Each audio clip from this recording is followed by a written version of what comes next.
Kakain tayo ngayon dito kung saan tayo nagtrabaho dati. Sa El Sorbetero, sa Ice Cream and Food Station. Dito tayo nagtrabaho ng matagal. Naging pioneering tayo dito.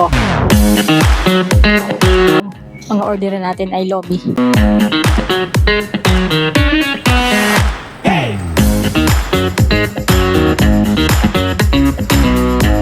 Order tayo ng super special na lomi na pwedeng good for one, good for two. Kasi may tayo ito, punta kayo sa El Sorbetero. Actually, nag-deliver din sila. Pero kung ako sa'yo, pa-deliver mo na lang sa mga, sa mga rider dito around San Jose. So yun lang, kung hindi ka naman taga San Jose, pwede ka dito pumunta. Ang ganda ng ambience, so pakita ko sa'yo. Siyempre, nung nandito ako nagtatrabaho, ano siya, talagang malinis. Lalo na yung boss ko, sila Sir Dave, ayan, kung makikita nyo. Pakita ko sa inyo. Ito.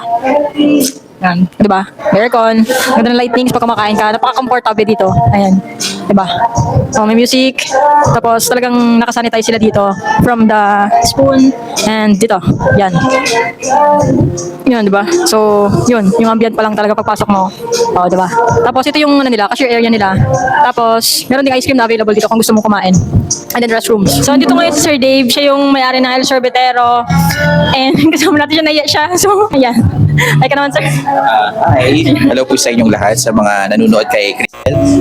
Huwag niyo pong kalimutan na mag-subscribe at i-share ang kanyang mga video kung ano man po yung mga ina-upload niya. Basta magaganda yung ina-upload niya. Of course, I would like to invite everyone na try niyo po dito sa El Sorbetero. Malilimutan niyo po yung problema niyo. Kasi minsan dumadaan tayo sa mga pagsubok pero kailangan nating ma-refresh ba. Ayun, try niyo po dito. And thank you, Crisel.